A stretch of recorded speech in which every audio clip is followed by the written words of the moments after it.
साथियों, प्रौढ़ शिक्षा आवश्यकता एवं स्वरूप। महिला जागरण की दिशा धारा पुस्तक से पढ़कर सुना रहे थे प्रौढ़ महिला शिक्षा आवश्यकता एवं स्वरूप।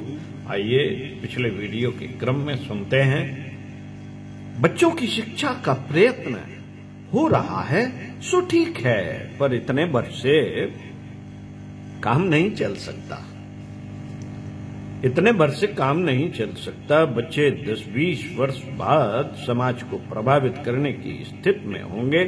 समय जिस तेजी से बदल रहा है उसे देखते हुए इतने समय तक हाथ पर हाथ रखकर नहीं बैठा जा सकता। वर्तमान पीढ़ी की, वर्तमान समय की, वर्तमान साधनों की उपेक्षा करके भविष्य की आशा लगाकर प्रतीक्षा नहीं की जा सकती। हमें अपनी 70% जनता को साक्षर एवं शिक्षित बनाना पड़ेगा ताकि भौतिक और आत्मिक प्रगति के अवरुद्ध द्वार खुल सके। इसके लिए प्रौढ़ शिक्षा का बाल शिक्षा से भी अधिक ध्यान देने की और अधिक प्रयास करने और साधन जुटाने की आवश्यकता पड़ेगी। पुरुषों की शिक्षा का भी प्रबंध हो, पर स्त्री शिक्षा की तो और भी उत्साहवर्धक प्राथमिकता मिलनी चाहिए। दुर्बल और रुग्ण को सहारा देने की बात पहले खींची जाती है, सोची जाती है। स्त्री को शताब्दियों से पददलित किया गया और उसे दयनीय दुर्दशा के गर्त में धकेला गया है। समतल भूमि पर बड़े पुरुष को भी ऊंचा तो उठना चाहिए, पर गड्ढे में गिरी नारी को उबारने का प्रयास उससे भी पहले होना चाहिए। प्रौढ़ स्त्री शिक्षा को हर दृष्टि से प्राथमिकता मिलनी चाहिए। हरिजनों की गिरी हुई स्थिति को देखते हुए संविधान शासन ने उन्हें कुछ विशेष रियायतें दी हैं, वैसी ही प्राथमिकता स्त्रियों को भी मिलनी चाहिए। हर दृष्टि से स्त्री शिक्षा के लिए आवश्यक वातावरण उत्पन्न करना और उसके साधन जुटाना आज की स्थिति में नितांत आवश्यक है। इसकी पूर्ति के लिए पुरुष वर्ग को सहायता करनी चाहिए, पर नारी को तो इस दिशा में आतुरता, आकुलता ही प्रकट करनी चाहिए। इससे कम में उस आवश्यकता को पूरा न किया जा सकेगा जिस पर समस्त मानव जाति का कल्याण केंद्रित और आधारित है। साथियों, भारतीय नारी को अपनी दयनीय स्थिति समझाने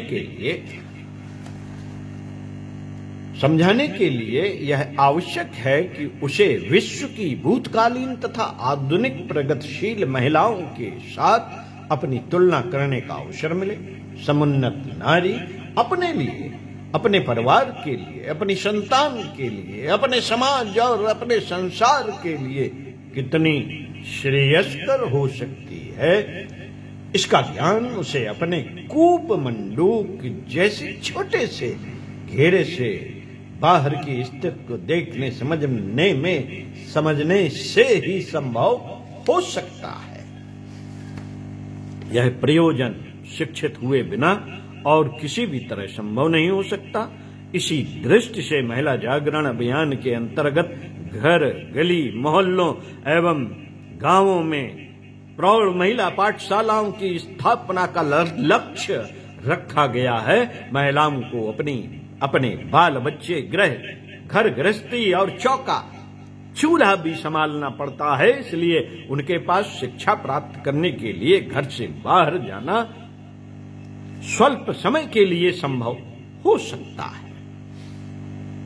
आमतौर से यह समय मध्याह्नोत्तर 2 से 5 का लगभग 3 घंटे का ही होता है। इतना ही उन्हें अवकाश मिल सकता है। इतने में ही उनकी शिक्षा व्यवस्था चलनी है।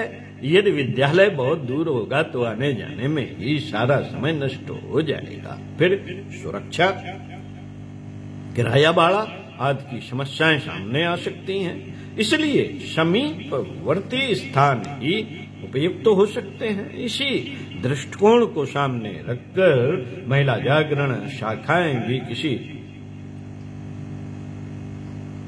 किसी पूरे नगर कस्बे कस्बे की नहीं बनाई जाती, गली मोहल्ले गांव की छोटी परिध में ही शाखा संगठन खड़े किए जाते हैं। बड़े नगरों में कई कई शाखाएं बना दी जाती हैं ताकि मिलना जुलना आसानी से संभव हो सके। बड़े उत्सव आयोजनों में ही नगर की बड़ी शाखा में सब छोटी शाखाएं सम्मिलित होती हैं। साधारणतया उनके कार्यक्रम अपने अपने मोहल्ले में ही चलते रहते हैं। यही क्रम प्रौढ़ पाठशालाओं का भी चलेगा। किसी बड़े कस्बे या नगर की एक ही पाठशाला हो, ऐसा सोचना निरर्थक है। व्यवहारिक यही है कि प्रत्येक छोटे क्षेत्र की महिलाएं अपनी अपनी छोटी शाखा बनावें और छोटी प्रौढ़ पाठशाला चलाएं। ऊंची शिक्षा की जब आवश्यकता पड़ेगी तब तो अधिक बड़े क्षेत्र की आवश्यकता पूरी कर सकने वाला बड़ा विद्यालय ही बनेगा। पर आरंभिक ढांचे छोटे छोटे क्षेत्रों में बांटकर ही खड़े किए जा सकते हैं।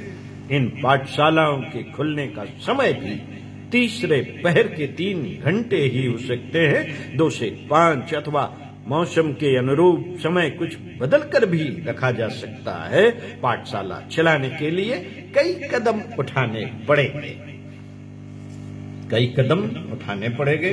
यथा नंबर 1, शिक्षार्थिनियां जुटाना, स्थान का प्रबंध, अध्यापकों की व्यवस्था।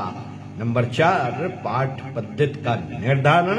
नंबर 5, शिक्षा उपकरणों का एकत्रीकरण आदि। इस सबसे पहले हर किसी के मन में प्रौढ़ महिलाओं के शिक्षण की उपयोगिता और आवश्यकता बिठाने के लिए अत्यंत प्रभावशाली ऐसा प्रचार करने की आवश्यकता पड़ेगी जो तर्क, तथ्य, प्रमाण, उदाहरण आदि पर आधारित हो और हर किसी को वस्तु स्थिति समझने स्वीकार करने के लिए बाध्य कर सके। इसके लिए पर्चे, पोस्टर, विज्ञप्तियां आदि के छपे पत्रक बांटने, बेचने, चिपकाने, पढ़ाने की आवश्यकता पड़ेगी। साथ ही प्रभावशाली नर नारियों की ऐसी प्रचार टोली गठित करनी पड़ेगी जो अभीष्ट प्रयोजन के लिए आवश्यक वातावरण बनाने में सफल हो सके। उन्हें अपना कुछ समय नियमित रूप से जनसंपर्क के लिए देना होगा। इस जनसंपर्क कार्यक्रम के अंतर्गत प्रचार टोलियां अपने क्षेत्र में घर घर जाकर नारी शिक्षा का महत्व समझाएंगी और ऐसा वातावरण निर्मित करेंगी जिससे पढ़ने योग्य महिलाएं शिक्षा प्राप्त करने के लिए तैयार हो सकें। आज की स्थिति में सबसे बड़ी और सबसे पहली कठिनाई यही है कि शिक्षा का महत्व ही भुला दिया गया। न स्त्रियां पढ़ने को तैयार होती हैं, न उनके घर वाले इसके लिए इजाजत देते हैं। इसे व्यर्थ का काम माना जाता है। प्रचार टोलियों को पहला सिरदर्द यही ओढ़ना होगा कि वे घर के पुरुषों की बड़ी बूढ़ी महिलाओं को इजाजत देने के लिए और प्रौढ़ महिलाओं को पढ़ने के लिए तैयार कर सके। पहिया लुढ़कने लगे तब तो एक की देखा देखी दूसरे भी तैयार हो सकती हैं और फिर शिक्षार्थिनियों की कमी नहीं रह सकती। पर आरंभ में तो यह प्रथम सफलता प्राप्त करना ही कठिन पड़ेगा। इतना कर लिया गया तो समझना चाहिए कि आधी मंजिल पार हो गई। उपयुक्त स्थान तलाश करना दूसरा काम है। इसके लिए आरंभ में ही अपनी निज की इमारत बनाना या किराए का मकान लेना कठिन है। इसके लिए किसी का मांगा हुआ घर, कमरा, आंगन ही ढूंढना पड़ेगा। दिन में लोग 10 से 6 बजे तक दफ्तर एवं दुकानों पर चले जाते हैं और उनके कमरे खाली रहते हैं। अपने प्रौढ़ विद्यालय 2 से 5 बजे तक ही चलते हैं। उस